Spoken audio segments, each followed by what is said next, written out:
అందరికీ నమస్కారం. నేను మీ గాయత్రి వావిలాల. వావిలాల వ్యూస్ చూస్తున్న ప్రేక్షకులందరికీ wish you happy new year అండి. అయితే మన జర్నీలో మనం కర్మ సిద్ధాంతం గురించి మనం తెలుసుకుంటున్నాం కదా. మన ప్రీవియస్ సెక్షన్లో ఎలా అయితే కర్మ టైప్స్ ఆఫ్ కర్మ అంటే కర్మలు రకాలు, హౌ టు ట్రాన్స్ఫర్ ద కర్మ ఎలా ట్రాన్స్ఫర్ అవుతుంది, అలాంటి ఇంట్రెస్టింగ్ టాపిక్స్ అన్ని చూసాం కదా. అయితే ఇవాళ ఏంటంటే హౌ టు ఫేస్ ద కర్మ ట్రాన్స్ఫర్ అయిపోతుంది, ఓకే. అయితే దాన్ని మనం ఎలా ఫేస్ చేయాలనేది ఇవాళ మనం చూద్దాం. ఆ ఫేస్ చేశాక మనకి భగవంతుడు ఏ మార్గాన్ని ఇచ్చారనేది కూడా మనం తెలుసుకుందాం. ఫస్ట్ అసలు ఏంటంటే కర్మల్ని మనం ఎలా ఫేస్ చేయాలి. దాంతో ఏంటంటే మనకి అసలు కర్మల్ని మనం అంటే మన రొటీన్ లైఫ్లో కర్మల్ని అనుసంధానం చేసేది ఏంటంటే గ్రహాలు. ఏదైతే ఖగోళ శాస్త్రం అనేది ఉందో అది మనం నమ్ముతాం కదా. అయితే ఏవైతే గ్రహాలు అనేవి ఉన్నాయో ఆ గ్రహాల కారకత్వాన్ని బట్టి మనకి మనిషి లైఫ్ అనేది వెళ్తూ ఉంటుంది జనరల్గా. అయితే ఏ గ్రహం ఏ రకమైన కారకత్వాలను ఇస్తుందో దాన్ని బట్టి మన యాక్షన్స్ అనేవి మనకి డిపెండ్ అయి ఉంటాయి. అందుకని మనం ఇవాళ ఏంటంటే నవగ్రహాల్లో మనకి ఏ రకంగా అవి ఇచ్చే కారకత్వాలను బట్టి మన యాక్షన్స్ అనేవి ఉంటాయనేది మనం ఇవాళ చూద్దాం. దాన్ని బట్టి మన కర్మలు అనేవి మనం ఎలా డినోట్ చేసుకోవాలి, అసలు కర్మల ఉనికి అనేది ఎలా ఉంటుంది అనేది మనం నేర్చుకోవచ్చు అనమాట. ఫస్ట్ వచ్చేసరికి ఏంటంటే రవిగ్రహం ఏంటంటే మనకి లీడర్షిప్ క్వాలిటీస్ ఇచ్చే గ్రహం. తర్వాత మనకి సొసైటీలో ఒక ఉన్నత హోదాని ఏదైతే పాలిటిక్స్లోకి వెళ్ళాలో అవన్నీ కూడా మనకి రవిగ్రహం మీద ఆధారపడి ఉంటాయి. అయితే జనరల్గా చూడండి, రవిగ్రహం బాగోలేదు అంటే మనం తండ్రితో ఎవరైతే గొడవ పడుతూ ఉంటారో తరచుగా డైలీ రొటీన్ లైఫ్లో తండ్రితో ఎవరైతే అంటే తండ్రి చెప్పిన మాటలు వినకుండా వాళ్ళు ఇష్టం వచ్చినట్టు ఎవరైతే వాళ్ళు ప్రవర్తిస్తారో వాళ్ళకి ఏంటంటే రవిగ్రహ అనుగ్రహం అనేది ఉండదు.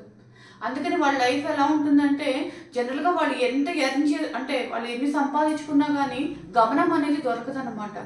అంటే తండ్రి శాపం అనేది ఉండకూడదు జనరల్గా మనుషులకి. అంటే తండ్రితో వాగ్విధాన దిగడం కానీ ఆర్గ్యుమెంట్ నేచర్ కానీ అవన్నీ ఉంటే ఏంటంటే మనకి తెలియకుండానే మనకి ఏవైతే మంచి కర్మఫలాలు ఉన్నాయో అవన్నీ తగ్గిపోతూ ఉంటాయి. జనరల్గా చూడండి, తల్లిదండ్రుల శాపం అనేది మనకి చాలా జన్మల వరకు కొడుతూ ఉంటుంది. ఎన్ని పుణ్యక్షేత్రాలు వెళ్ళినా సరే అది ఆ పాపం క్షీణం అనేది అవ్వదన్నమాట, కర్మ తీవ్రత అనేది పోదు. అందుకని మనం ఏంటంటే జనరల్గా తండ్రితో ఏ రకమైన ఆర్గ్యుమెంట్కి వెళ్లకుండా తండ్రి ఏవైతే మంచి మాటలు చెప్పారో ఏ మార్గాన్ని అయితే చూపించారో ఆ వేలో వెళ్ళటం మంచిదన్నమాట. ఎవరైతే తండ్రితో సరిగ్గా ఉండడో వాళ్ళకి రవి అనేది గ్రహం అసలు ఏ రకంగా కూడా అనుకూలించదు. ఇంకా సెకండ్ వచ్చేసరికి చంద్రుడు, మూన్ ఏంటంటే మదర్లీ నేచర్. జనరల్గా చూడండి, మదర్ అనేసరికి ఏంటంటే మనకి ఫీడింగ్ ఆఫ్ ద ఫుడ్, మనకి ఫుడ్ సమకూర్చేది తల్లి అన్నమాట. తల్లి ఏంటంటే మనకి అన్ని వేళ ఏ టైంకి ఏం కావాలి అనేది మనకి తల్లి చూపిస్తూ ఉంటుంది కదా. ఎవరైతే తల్లిని బాగా మానసికంగా బాధపడతారో అంటే తల్లి మాట వినకుండా, కొంతమంది చూడండి చాలా ఇళ్లలో చూస్తూ ఉంటాం, జనరల్గా అమౌంట్ ఏదైనా దాచుకున్నా ఒక దానికోసం దాచుకున్నా వీళ్ళు తీసుకెళ్ళిపోవటం కానీ, ఎవరైనా డ్రగ్స్ బాధపడినా వేరే ఇల్లీగల్ యాక్టివిటీస్కి బాధపడినా ఎవరైతే అమౌంట్ అంటే మదర్ దాస్తూ ఉంటారు కదా అమౌంట్, అది తీసుకుని వెళ్ళిపోవటం కానీ, వాళ్ళు మానసికంగా హింసించడం కానీ, అంటే తల్లిని ఏ రకంగా చూడకపోయినా చంద్రుడు ఏంటంటే కంప్లీట్గా మనకి మూసిపోయినట్టు అయిపోతుంది. మన జాతీయ చక్రంలో చూసినా పామిస్టర్లో చూసినా చంద్రస్థానం బలహీనంగా ఉంది అంటే ఏంటంటే తల్లి శాపం ఉన్నట్టు లెక్క. అందుకని తల్లిని అస్సలు మనం బాధ పెట్టకూడదు. ఎందుకంటే తల్లిని బాధ పెడితే మీకు ఫుడ్ దొరికినా తినడానికి ఏ రకమైన అంటే పాసిబిలిటీస్ అనేవి తగ్గిపోతూ ఉంటాయి. కొంతమంది చూడండి, ఫుడ్ దొరికినా సరే తినలేని స్థితిలో ఉంటారు. జనరల్గా వాడు ఫుడ్ సంపాదించుకున్నా తినలేకపోతున్నారంటే అంత దౌర్భాగ్య స్థితికి వెళ్ళిపోతారు అనమాట. అంటే ఈ రోటీ కప్పుడా మకాన్ అనేవి ఏంటంటే అవన్నీ మనకి మంచిగా ఉండాలంటే ఏంటంటే ఎస్పెషల్లీ పేరెంట్స్ దీవెనలు కంపల్సరీ ఉండాలి. అందుకనే పేరెంట్స్ ఏ మార్గాన్ని అయితే సూచించారో మ్యాక్సిమం దానికి మనం కన్వే అయ్యి ఆ మార్గంలో వెళ్తూ ఉండాలి. మనకి ఏదైనా నచ్చకపోయినా ఇలా కావాలని మనం మామూలుగా మాటలతో మనం ఒప్పించాలి కానీ నొప్పించేటట్టు చేయకూడదు. ఇది మనం గ్రహించాలి. తర్వాత వచ్చేసరికి కుజగ్రహం చూడండి, కుజుడు ఏంటంటే భాతృస్థానం. జనరల్గా మనకి ఎవరైతే అన్నదమ్ములు అక్క చెల్లెలు ఉంటారో వాళ్ళని కూడా మనం బాధ పెట్టకూడదు. ఎందుకంటే వాళ్ళని ఎప్పుడు ప్రొటెక్ట్ చేస్తూ ఉండాలి. మన వెనక పుట్టిన వాళ్ళైతే ప్రొటెక్ట్ చేస్తూ ఉండాలి. మన ముందు పుట్టిన వాళ్ళకి ఏంటంటే ఎలా అయితే తల్లిదండ్రికి సమానమైన హోదా ఇస్తామో వాళ్ళ పట్ల కూడా మంచిగా గౌరవభావంతో ఉండాలి. అయితే చాలా మందికి చూడండి కోర్టు వ్యవహారాలు ఉంటాయి, లిటిగేషన్లో ఉంటాయి. అంటే ల్యాండ్ వాళ్ళు కొనుక్కున్న వాళ్ళు అనుభవించే టైంకి అసలు ల్యాండ్ అనేది ఉండదు. అంటే దారి తగాదాలని అంటే ఏవో ఒక లిటిగేషన్. అంటే అమ్ముదాం అనేసరికి దానికి లింక్ డాక్యుమెంట్స్ పోవటం కానీ, అంటే అక్కడ చూడండి లింక్ ఇన్ ద సెన్స్ ఏంటంటే కనెక్టివిటీ అనేది పోతుంది. ఎవరైతే భాతృస్థానంతో వాగ్విదాలతో, అంటే చాలా మంది చూడండి వర్డ్స్తో అలా పోట్లాడుకుంటూ ఉంటారు, కొన్నాళ్ళు ఏంటంటే గ్యాప్ అనేది పెంచేసుకుంటూ ఉంటారు. భాతృస్థానం కానీ అక్కా చెల్లెలైనా కానీ ఎవరైనా సరే అది చాలా రాంగ్ అన్నమాట. ఎందుకంటే కుజుడు ఏం చేస్తాడంటే భాగ్యం, ఎందుకంటే భాగ్యం అనేసరికి ఏంటంటే మనకి ల్యాండ్, ఇల్లు ఇవన్నీ వస్తాయన్నమాట. ఆ తర్వాత కుజుడు చూపించేది ఏంటంటే బాడీ మీద కూడా బ్లడ్, మన బాడీలో ఇల్ హెల్త్ కూడా పడుతూ ఉంటాం. చాలా మందికి అసలు ఆపరేషన్లు అనేవి అస్తమానం పడుతూనే ఉంటాయి. అంటే శని కుజులు ప్రభావం ఎక్కువ ఉంటాయి, ఏంటంటే ఎక్కువ ఆపరేషన్లు పడుతూ ఉంటాయి. అందుకని భాతృస్థానం పట్ల మనం చాలా జాగ్రత్తగా ఉండాలి, చాలా ప్రేమగా సౌమ్యంగా ఉంటూ ఉండాలి. అప్పుడు మనం జాగ్రత్తగా ఉంటే హ్యాపీగా ఉంటాము. అప్పుడు కుజుడు బారి నుంచి ఏంటంటే మనం ఆ కర్మలు ఏవైతే ఉన్నాయో వాటిని ప్రొటెక్ట్ చేసుకోవచ్చు. ఇంకా తర్వాత వచ్చేసరికి ఏంటంటే బుధుడు. జనరల్గా చూడండి బుధుడు అనేసరికి మనకి చుట్టాలు, మనకి ఎలా అయితే, ఎందుకంటే ఈ రిలేషన్స్ 2 రకాలుగా ఉంటాయి మనిషికి. ఒకటి ఏంటంటే చుట్టాలు, రిలేటివ్స్ వాళ్ళు, సెకండ్ వచ్చేసరికి సొసైటీ అన్నమాట. అయితే ఈ చుట్టాలకు వచ్చేసరికి బుధుడు మెయిన్ ఇండికేషన్ ఏంటంటే మేనమామ. మనకి ఎవరైతే తల్లి సైడ్ మేనమామ వాళ్ళు ఉంటారో ఆ రిలేషన్ పట్ల కూడా మనం గౌరవంగా ఉండాలి. ఫాదర్ సైడ్ ఎవరైతే బాబాయ్లు మనకి ఉంటాయి కదా రిలేషన్స్, వాళ్ళ పట్ల కూడా మనం ఏంటంటే సాధ్యమైనంత వరకు వైరం పెట్టుకోకుండా ఉండాలి. ఎవరైతే వైరం పెట్టుకుంటారో వాళ్ళకి ఏన్సిస్టల్ ప్రాపర్టీస్ అక్కడ ఆగిపోతూ ఉంటాయి. అందుకని మనం రిలేషన్స్ మెయింటైన్ చేసేటప్పుడు ఏంటంటే సాధ్యమైనంత వరకు వైరం అనేది లేకుండా చూసుకోవాలి. ఇప్పుడు జనరల్గా నెగిటివ్ వైబ్రేషన్ అంటారు కదా, దిష్టి, అది ఇట్స్ కాల్డ్ లైక్ దిష్టి అని కూడా అంటూ ఉంటారు. దిష్టి అంటే ఏం లేదు, వాళ్ళతో మనం నెగిటివ్గా వాగ్విధాన వెళ్తే అవన్నీ కూడా ఏంటంటే బ్యాడ్ కర్మ కిందకి వెళ్ళిపోతాయి. ఆ కర్మ పెరిగి పెరిగి పాపం రూపంలోకి వెళ్ళిపోయి కంప్లీట్ ఆ యాక్టివిటీ ఏంటంటే నల్ అండ్ వాయిడ్, అసలు మొత్తం మూసిపోయినట్టు అయిపోతుంది. అందుకే రిలేషన్స్ పట్ల మనం చాలా జాగ్రత్తగా ఉండాలి. అప్పుడు మాత్రమే ఏన్సిస్టల్ ప్రాపర్టీస్ని మనం కాపాడుకోగలం అనమాట. ఇంకా తర్వాత వచ్చేసరికి గురుగ్రహం. గురుగ్రహం చూడండి, మనకి గురువు అనేసరికి ఏంటంటే అసలు నడిపించే మార్గమే గురువు, జీవకారత్వ గ్రహం. మనకి మంచి గురువు దొరికాడంటే లైఫ్లో ఏంటంటే చాలా వాటి నుంచి మనం అంటే పైకెక్కినట్టే. ఎందుకంటే గురువు అనేవాడు ఏంటంటే 1,00,000 పాపాలని మనం కాపాడుతారు అనమాట, 1,00,000 పాపాల నుంచి. అందుకనే ఎవరైతే గురువు ద్వారా శాపం కింద పొందారో, మన జాతీయ చక్రం చూసినా మామూలు పామ్ రీడింగ్లోనే తెలిసిపోతుంది. గురుస్థానం ఎవరికైతే బలహీనంగా ఉంటుందో వాళ్ళు ఏంటంటే గురువుని నిర్లక్ష్యం చేసినట్టు. అంటే వాళ్ళు ఏవైతే మంచి మాటలు చెప్తారో అవి వినకుండా వీళ్ళకి నచ్చిన మార్గంలో వెళ్ళటం, లేకపోతే గురువుని అవహేళన చేయటం, అలాంటివి ఏమైనా చేసినా మనం ఏవైతే విద్యా బుద్ధులు నేర్చుకుంటామో అవి పనికి రాకుండా పోతాయి, ఒకేసారి యాష్ అయిపోతాయి అన్నమాట. అందుకని గురువు అనేవాడు స్ట్రాంగ్గా ఉండాలి. అసలు గురువు జీవకారత్వ గ్రహం, నడిపించేది ఆయనే అన్నమాట. మనం ఒక వెహికల్ అని తీసుకుంటే ఒక వెహికల్కి పెట్రోల్ ఎలా అయితే మనకి కావాలో, అలా గురుగ్రహం ఏంటంటే మనకి శని ఎలా అయితే కర్మకారకత్వాలను నిర్దేశిస్తాడో, గురువు ఏంటంటే మనకి ఆ పాసింగ్ వే, మనకి దైనందిన లైఫ్లో ఏంటంటే గురుగ్రహం జీవకారత్వ గ్రహం అనేది మనం నడిపిస్తూ ఉండాలి. నథింగ్ బట్ ఏంటంటే దైవం, మనకి దైవ బలం అంటాం కదా, ఆ దైవ బలం ఎంత ఉంది అనేది మనకి గురుగ్రహం వల్ల తెలుస్తుంది అనమాట.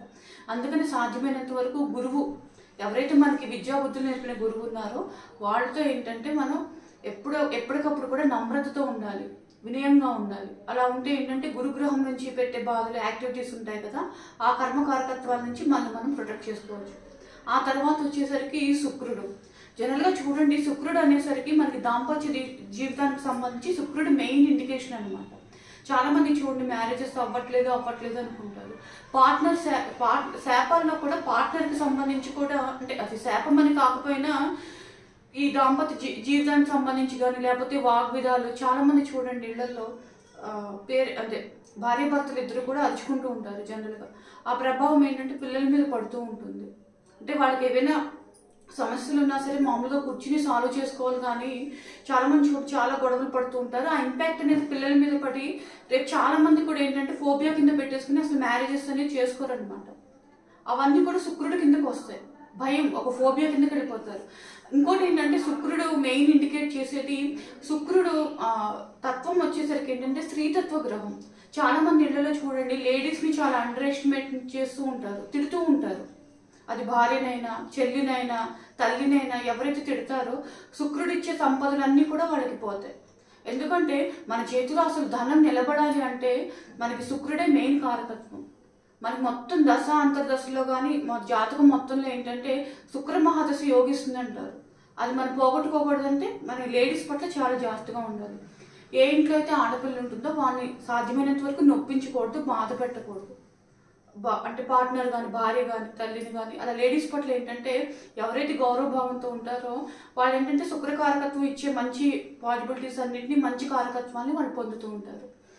ఇంకా తర్వాత వచ్చేసరికి శనిగ్రహం మనం ఆల్మోస్ట్ చాలా విషయాలు ప్రీవియస్ సెక్షన్స్లో కూడా మనం చూసాము. శనిగ్రహం ఏంటంటే మనకి కర్మకారకత్వాన్ని గుర్తు చేస్తుంది. అయితే శని చూపించే ఇంకో వీక్షణ ఏంటంటే పేరెంట్స్ పట్ల ఎవరైనా దురుసుగా ప్రవర్తించినా, అంటే ఇంకొకటి ఏంటంటే సేవాభావంతో ఉన్న వాళ్ళని తిట్టిన. జనరల్గా చూడండి, ఆఫీస్లో యజమానులు ఎవరైతే బాస్ వాళ్ళు ఉన్నారో కింద స్థాయి వాళ్ళ పట్ల ఏంటంటే చాలా చులకనగా ఉంటారు చాలామంది.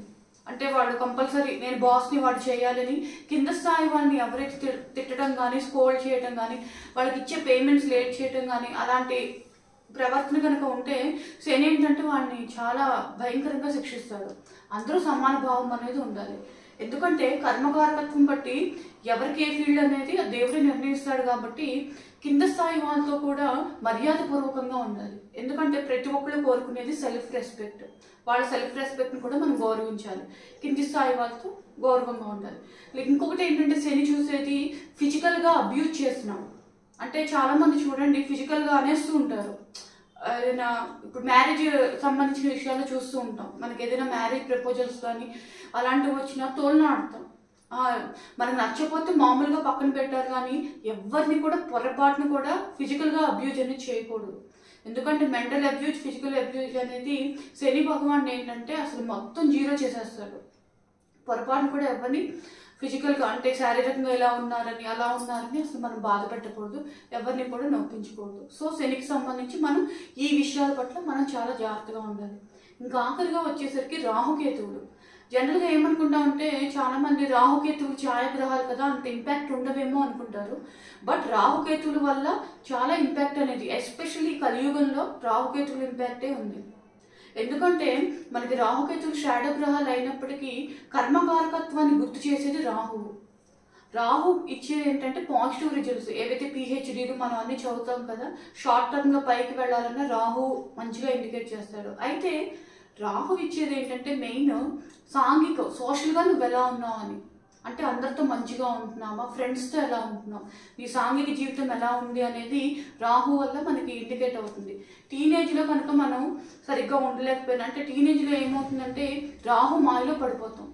ఎవరైతే మనకి సాంఘికంగా, అంటే ఇప్పుడు అది ఎగ్జాంపుల్ కింద ఎలా చెప్పాలంటే ఇప్పుడు చూడండి, ఇప్పుడు ఫ్రెండ్షిప్కి లవ్ అని